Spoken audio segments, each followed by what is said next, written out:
Dans cet épisode, on va voir ensemble comment vraiment arrêter de procrastiner. Vous êtes prêts? Alors c'est parti.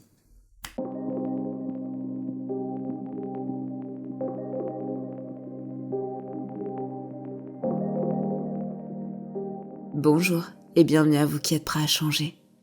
Donc aujourd'hui, je voulais vous partager quelques pistes de réflexion et d'action autour du thème de la procrastination. C'est un thème qu'on retrouve régulièrement sur les réseaux sociaux, qui est pas mal recherché aussi sur internet, et je trouvais ça intéressant d'aborder ce sujet-là avec vous, mais d'une manière un peu différente, d'un autre point de vue. Vous allez voir au fil de cet épisode qu'il y a des choses qui vont se recouper, et puis il y a des choses nouvelles qui vont émerger. Comme d'habitude, moi ce que je vous invite à faire, c'est à ne prendre que ce qui est bon pour vous. Comme vous le savez, tout ce que je vais vous partager là, toutes ces astuces, ces conseils, sont issus de mon expérience en tant que professionnelle de l'hypnose, et c'est vraiment dans le but de vous aider dans votre évolution personnelle. Donc vous ne prenez bien évidemment que ce qui est bon pour vous. Comme d'habitude, je vous invite à me dire en commentaire ce que vous avez pensé de cet épisode. Aussi, si vous avez des pistes de réflexion, d'action, des choses que vous avez peut-être déjà mis en place pour vous-même, qui peuvent être intéressantes de partager avec les autres. Et avec moi aussi, ça m'intéresse. En tout cas, n'hésitez pas à le mettre en commentaire et aussi à me donner d'autres pistes pour les prochains épisodes. Si ce n'est pas déjà fait, je vous invite comme d'habitude à vous abonner à la chaîne, à activer la cloche pour être informé des prochains épisodes à venir et bien évidemment à partager cette vidéo avec toutes les personnes que vous pensez que ça pourrait intéresser. Je vous remercie d'avance. Et donc, on va pouvoir commencer sur ce thème de la procrastination. Et donc la procrastination, c'est quelque chose qui génère énormément d'émotions, souvent assez négatives. On va ressentir de la frustration, parfois même des regrets, de la colère vis-à-vis de soi-même. Et toutes ces émotions-là, elles amènent vers une baisse souvent de l'estime de soi, mais aussi de la confiance en soi. Donc pour vous donner un exemple, si on reprend un petit peu ce qu'on s'est dit dans les épisodes précédents sur l'estime de soi et la confiance en soi, qui sont deux choses différentes, eh bien dans l'estime de soi, ça va venir un peu toucher ma valeur personnelle, c'est-à-dire des pensées du type je suis nulle, ou bien par exemple je suis pas quelqu'un de fiable. Ça va être des pensées, des cognitions qui vont un petit peu induire cette baisse d'estime de soi quand on va procrastiner. Mais aussi, pour la confiance en soi, ça va être tout ce qui va être sur la faculté à faire quelque chose. Je vais remettre en question ma faculté à faire ou ne pas faire quelque chose. Et donc, les pensées, ça va plutôt être du style j'y arrive pas.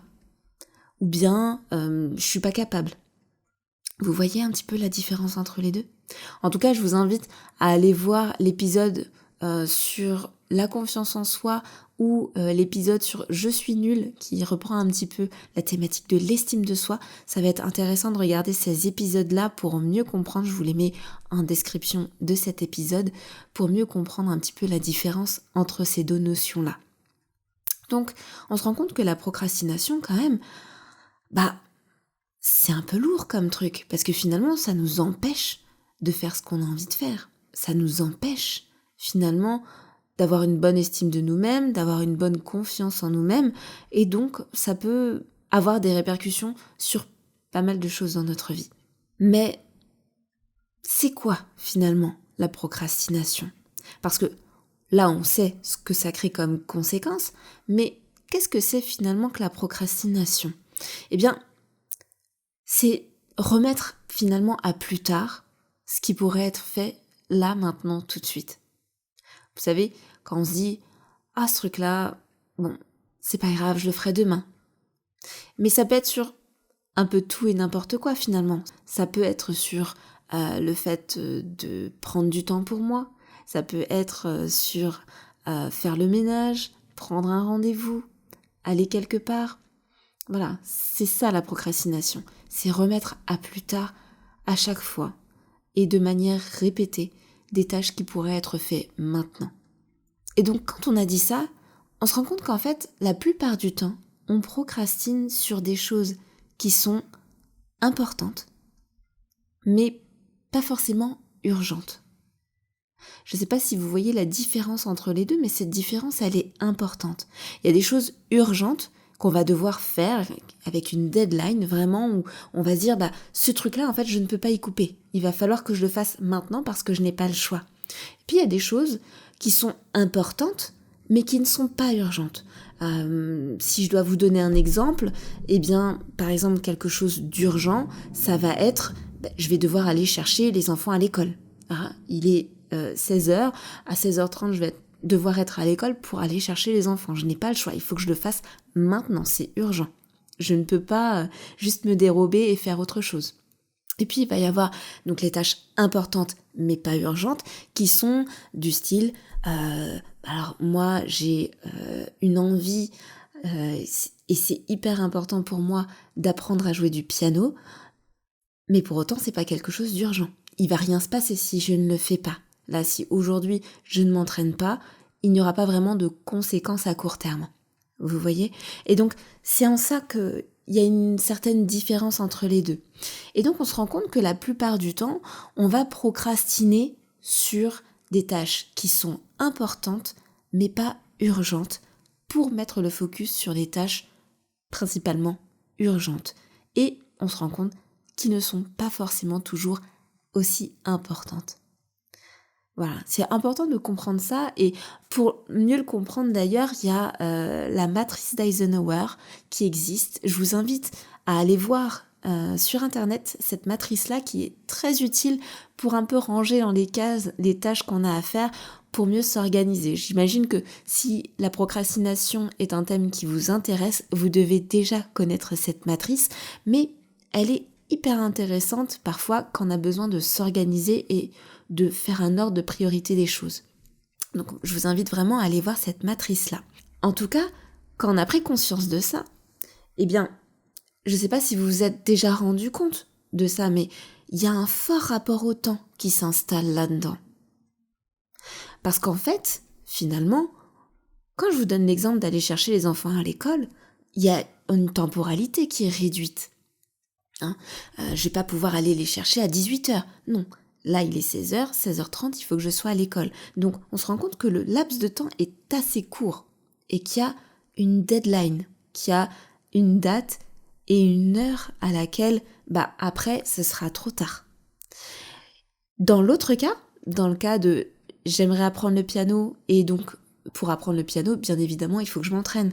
Donc on se rend compte que il n'y a pas forcément de deadline à ça. Vous voyez, j'aimerais apprendre le piano, c'est une grande idée, c'est une idée générale, mais je me suis pas fixé de date. Il n'y a pas d'échéance.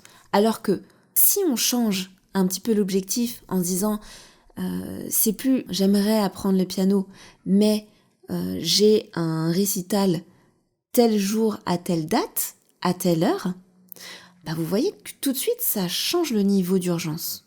Je ne sais pas si vous le voyez ça. Vous le voyez, peut-être vous le ressentez. Ok ? Donc, il y a une forte notion de temporalité, de rapport au temps là-dedans. Et ça va être intéressant parce que ça nous donne des indices sur comment travailler justement sur la procrastination. C'est déjà une première piste. Alors, je vais vous donner un exemple concret.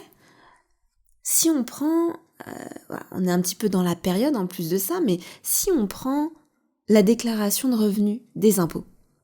Je sais que c'est pas l'exemple le plus sexy, mais je trouve que ça reprend bien, en tout cas, ce principe de temps. Si, avec cet exemple-là, je vous trace une espèce de ligne du temps, une espèce de ligne chronologique finalement, qui va de aujourd'hui à la date où il faut avoir rempli sa fiche d'imposition. Donc, on se rend compte qu'il y a un long laps de temps entre les deux. Si aujourd'hui, par exemple, je suis début mai et que la date butoir est au 15 juin, je ne sais pas si c'est vraiment le cas, mais en tout cas, partons de ce principe-là, il y a un long laps de temps. Donc, certes, c'est quelque chose d'important. Alors, pas forcément pour tout le monde, je veux pas faire une généralité, mais pour la plupart des gens en tout cas, déclarer ses impôts en temps et en heure, ça va être important pour plein de raisons. Parce que va y avoir une conséquence. Si ce n'est pas fait en temps et en heure, il va y avoir des retards de paiement, il va potentiellement y avoir des indemnités de retard. Donc, c'est quelque chose, pour la plupart des gens, qui est important à faire en temps et en heure. Donc, sachant que j'ai ma feuille d'impôt à remplir, je vais prendre conscience de ça, je vais me dire que c'est quelque chose d'important, mais pour autant, je vais pas forcément considérer ça comme quelque chose d'urgent. En tout cas, pour les personnes qui ont tendance à procrastiner, ça va pas forcément être quelque chose d'urgent tout de suite. Sauf que quand on avance dans le temps, quand on avance sur cette ligne chronologique, eh bien, plus on avance, et si je dois tracer comme des formes de courbes, ça va être intéressant de remarquer comment la courbe de l'urgence, elle fluctue, elle bouge à travers le temps. Peut-être que mon niveau d'importance, il sera déjà ici. Peut-être que ma courbe, elle sera déjà là. Et peut-être qu'elle va rester linéaire tout du long. Par contre, ma courbe de l'urgence, elle, peut-être qu'au départ, elle sera vraiment à 0. Et au fil du temps qui passe, elle va peut-être monter progressivement jusqu'à atteindre un pic à un moment donné. Le pic de la veille du rendu, la veille de l'examen, la veille de la date butoir des impôts. Vous voyez un peu ça ? Et donc c'est intéressant de remarquer qu'à un moment donné, il y a cette courbe de l'urgence qui va comme rejoindre celle de l'importance. Et là, à la date butoir, donc la veille, on se retrouve à se précipiter à faire les choses, mais là, on n'a plus le choix, on est au pied du mur. Et il y a quelque chose en nous qui fait que on le fait. Alors ce quelque chose, souvent, quand il y a cette courbe justement qui augmente, ça va être physiologique. Ça va augmenter notre stress.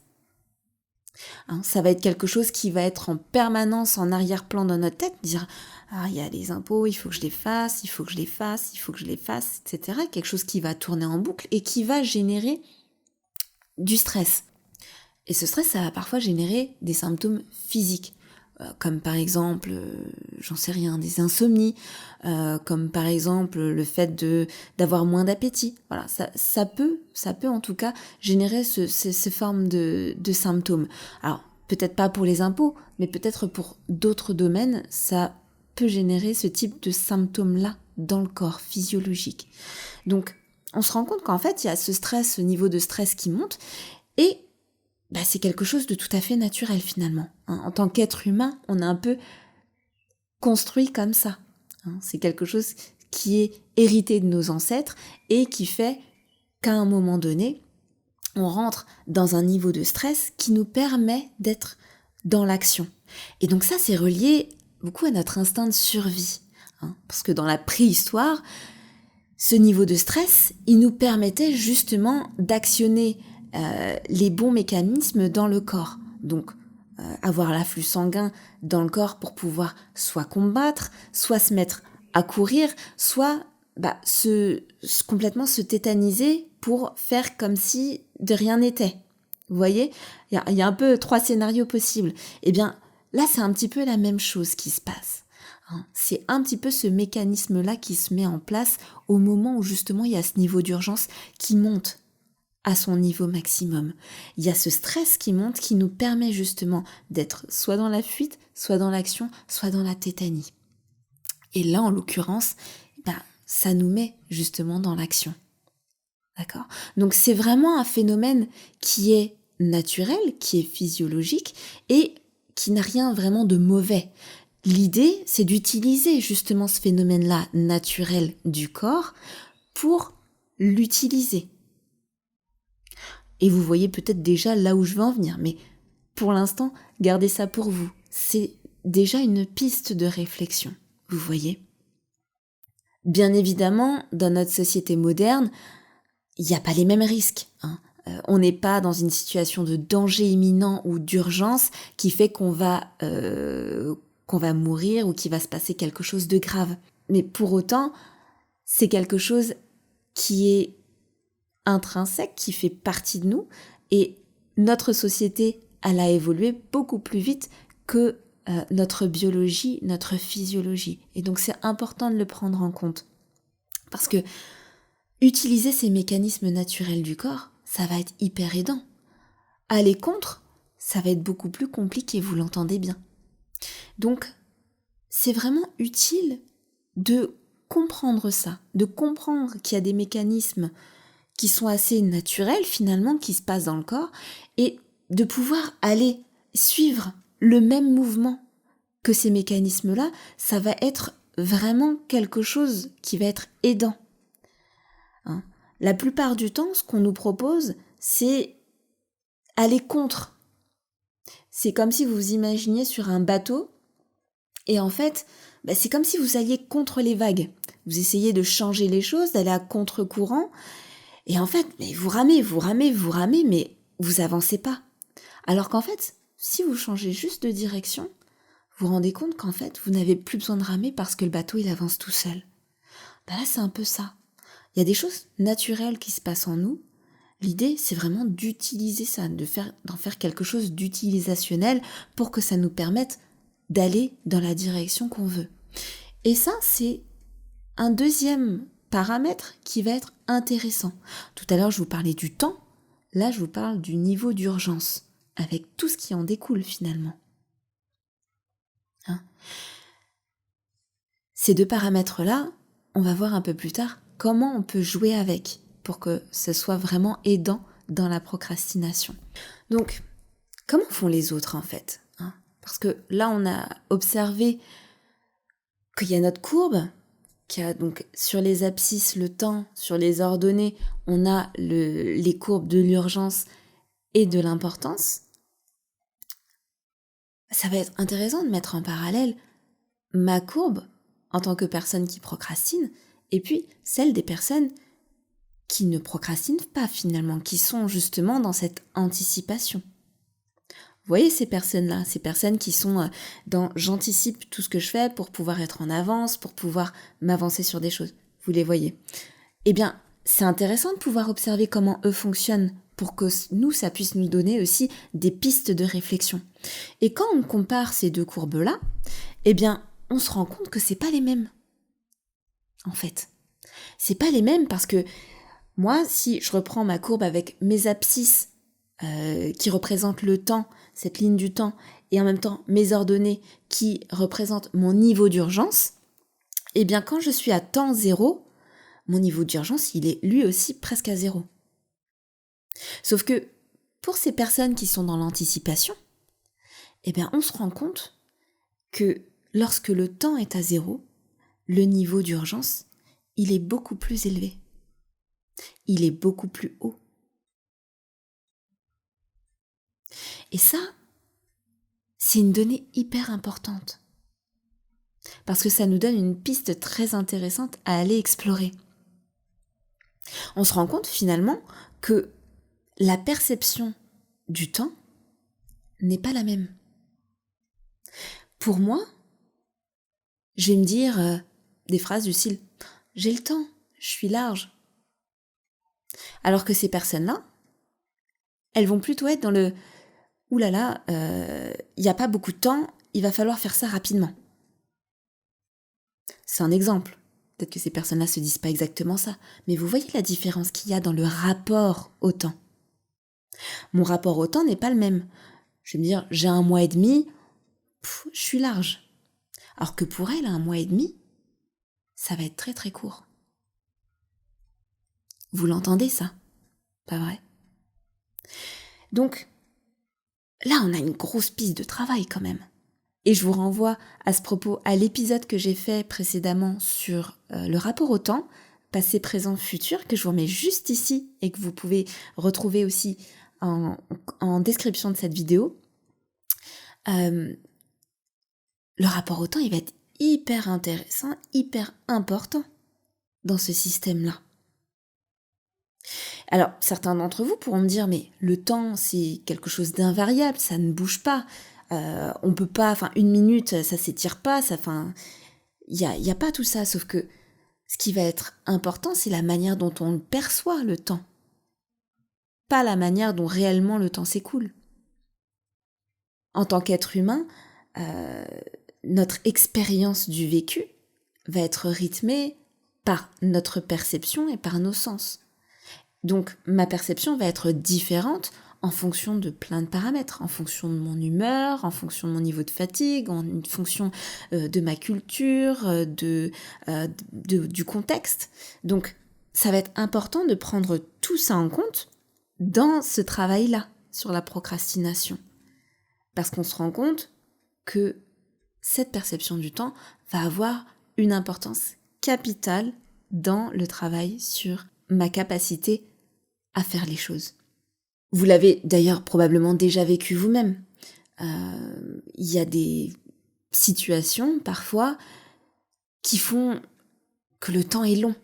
Par exemple, je sais pas, pour un étudiant, voilà, si on a tous été plus ou moins étudiants à un moment de notre vie, c'est intéressant parce que y a certains cours, en fait, on a l'impression que ça dure des heures.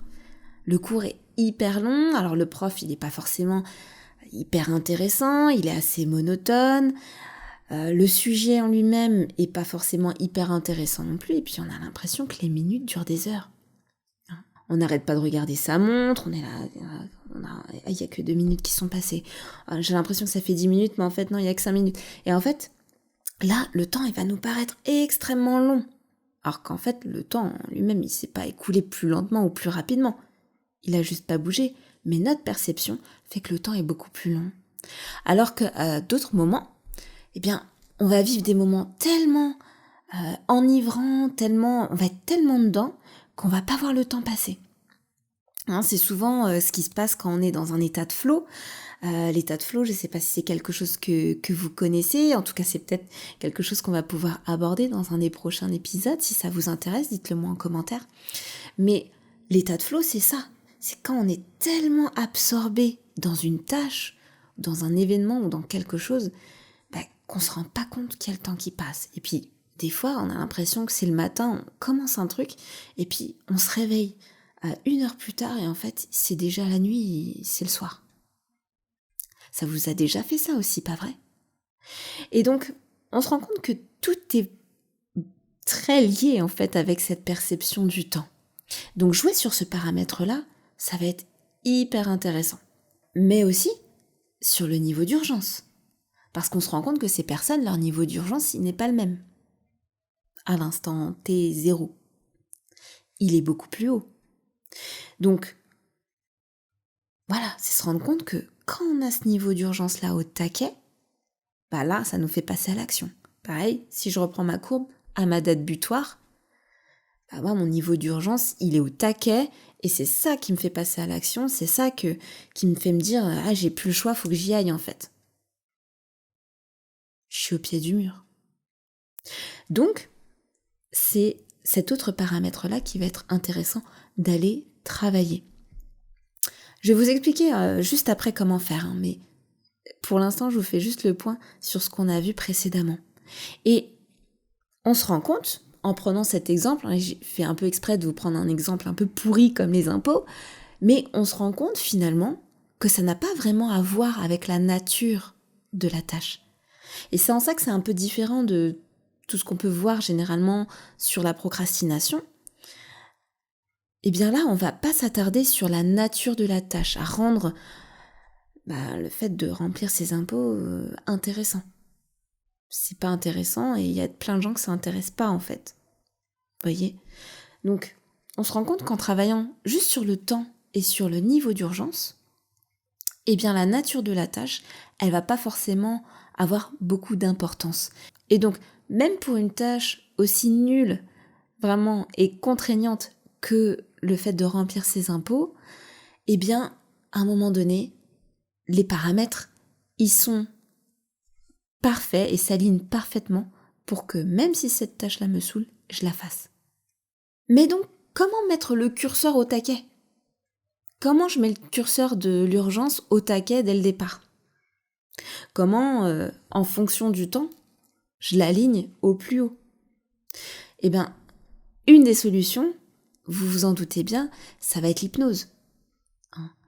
L'hypnose, c'est un super outil, et donc si vous avez vu l'épisode sur le rapport au temps, c'est un outil exceptionnel pour justement travailler nos perceptions du temps. Voir comment on peut travailler et jouer avec ces paramètres-là. Donc on va pouvoir jouer sur, déjà premièrement, l'état d'esprit, parce qu'il y a un fort travail à faire sur l'état d'esprit dans lequel on se met, mais aussi sur le paramètre urgence et temps. Et là, ça va être intéressant d'utiliser des outils d'hypnose, comme les ancrages par exemple, les outils de la ligne du temps. Ça va être hyper intéressant d'utiliser ça à ce moment-là. Donc l'hypnose, c'est déjà un premier outil qui va être hyper intéressant pour travailler sur ces paramètres. Mais il y a des choses que vous pouvez déjà vous-même mettre en place dès maintenant, sans avoir besoin d'outils supplémentaires. Et ça, par exemple, ça va être l'annonce publique. Une autre manière de se mettre un petit peu, comme on dirait, la rate au courbouillon, c'est d'annoncer publiquement ce que vous faites. Si par exemple, pour vous reprendre l'exemple du piano, si par exemple j'annonce à mon groupe d'amis que dans 2 mois, je leur fais un petit concert rien que pour eux avec tout un listing de chansons que j'aurai apprises. Vous voyez que le niveau d'urgence, déjà, il monte d'un cran. Ça va être ça. L'annonce publique, ça va permettre justement ça. Vous voyez par exemple le podcast, au début, j'étais beaucoup dans je poste quand j'ai le temps, j'ai beaucoup de choses urgentes à gérer, donc j'ai pas forcément le temps de poster de manière régulière. Et c'était un peu comme ça au départ, sauf qu'à un moment donné, j'ai annoncé que j'allais avoir une régularité dans la production de mes épisodes, et comme vous avez pu le remarquer, tous les mardis et tous les dimanches, je poste un épisode. Donc, il y a en fait cette annonce publique qui m'a mise en action et a fait monter fatalement mon niveau d'urgence assez haut pour que ça me mette dans l'action. Donc, c'est hyper important de le faire si vous sentez de le faire. Et bien évidemment, ça ne s'adapte pas à tous les types d'actions, mais ça peut être intéressant dans certains cas de le faire avec l'annonce publique. Une autre manière de travailler sur ces curseurs, temps-urgence, ça va être de travailler sur les valeurs. Ça va être d'aller connecter en fait mon objectif, ma tâche à effectuer à mes tripes, à quelque chose qui me porte, qui me booste. Et donc pour faire ça, moi ce que je vous invite à faire, c'est de vous poser simplement la question suivante. C'est si je ne fais pas ça, si je ne fais pas X, si je ne fais pas cette tâche, eh bien, où est-ce que je serai dans X temps ? Donc ça peut être dans 1 mois, dans 6 mois, dans 1 an, dans 5 ans, dans 10 ans, peu importe. Mais vous posez la question de savoir, ok, si là, aujourd'hui, je ne fais pas ce petit truc que je devais faire, eh bien comment ça va se passer demain ? Comment ça va se passer dans 6 mois ? Dans 1 an ? Où est-ce que j'en serai si je continue sur la même lancée en fait ? Qu'est-ce que je me dirais ? Là, s'il y a 1 an qui est passé, ok. En fait, rétrospectivement, tous les jours, je me suis dit, oh, ça, je le ferai plus tard. Comment je me sens maintenant ? Quand ça fait 1 an que j'aurais pu faire ce truc-là, mais en fait, je l'ai pas commencé, je l'ai pas fait. Et vous voyez du coup que ça fait bouger un petit peu ces paramètres-là aussi. Paramètres du temps, paramètres de l'urgence. Ça vient connecter à autre chose. Vous sentez ça ? Donc ça, c'est hyper puissant et je vous invite vraiment à le faire, même des fois sur des petites tâches, ça vous permet en fait de vous connecter à vos valeurs profondes, à vraiment ce qui vous anime depuis l'intérieur et ce qui est important pour vous. Donc, je vous invite à faire cet exercice-là pour toutes les tâches que vous repoussez et qui sont pour autant très importantes pour vous parce que ça va vous mettre vraiment dans une dynamique différente et faire monter au taquet votre niveau d'urgence. Je vous le garantis.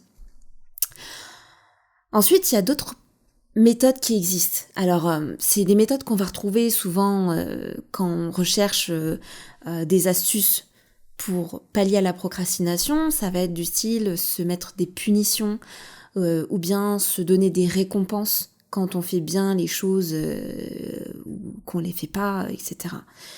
Alors moi, je suis pas trop fan de cette manière de faire, je vous avoue, tout simplement en fait parce qu'on n'est pas des enfants.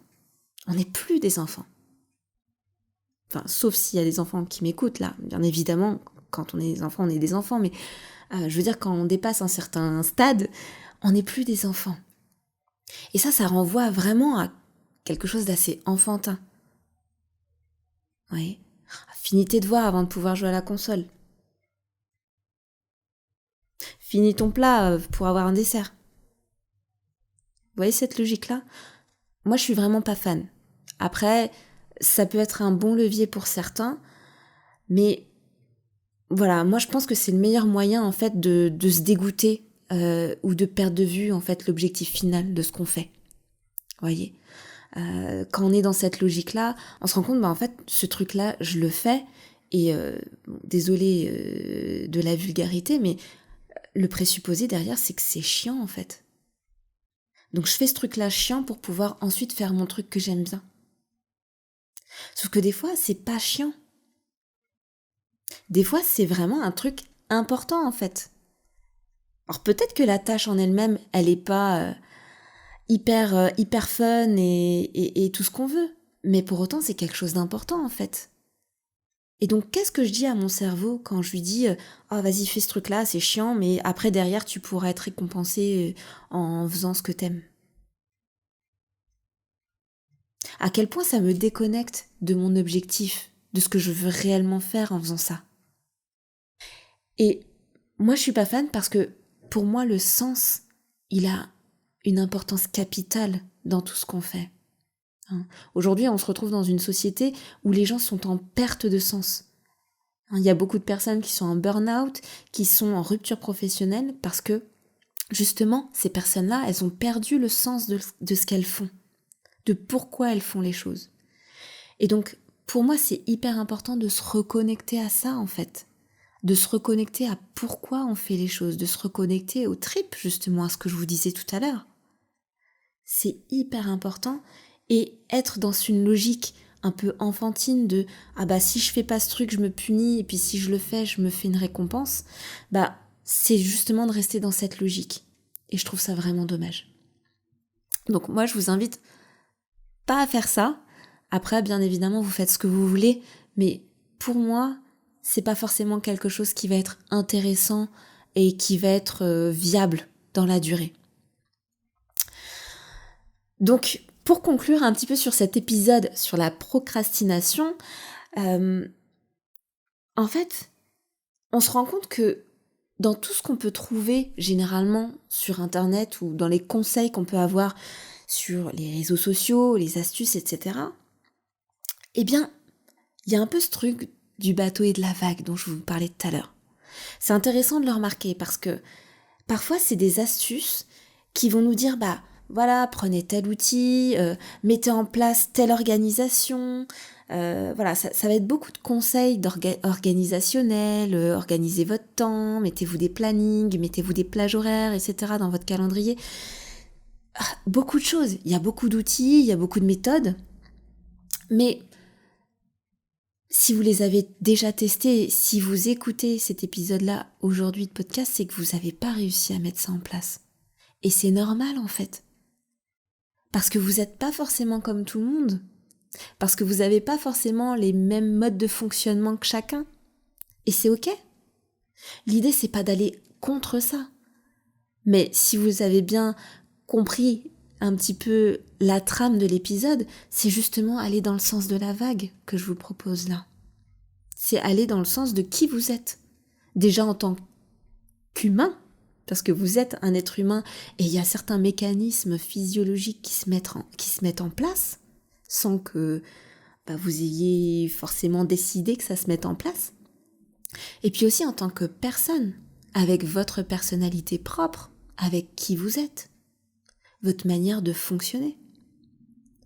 Ça va être intéressant justement de se baser sur ça pour construire et pas d'aller contre ça, pas d'essayer de mettre un coup de pied là-dedans. Parce que ça va être extrêmement dur en fait.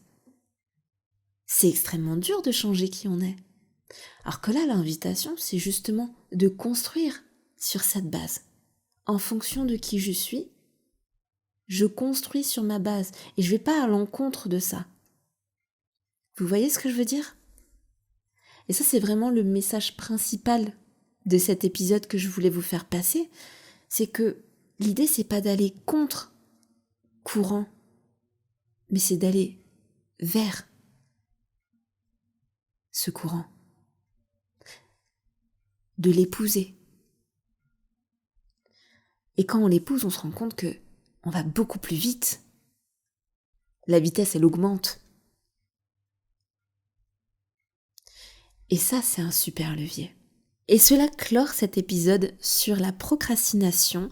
J'espère que cet épisode vous a plu. En tout cas, si c'est le cas, pensez bien à vous abonner à la chaîne, à mettre un petit commentaire, un petit pouce en l'air, ça fait toujours plaisir, et à partager cette vidéo si elle vous a semblé utile avec toutes les personnes que vous pensez que ça pourrait intéresser. Je donne rendez-vous tout de suite aux abonnés premium dans la seconde partie hypnose de cet épisode pour aller travailler sur un ancrage qui vous sera, je pense, très utile dans votre quotidien.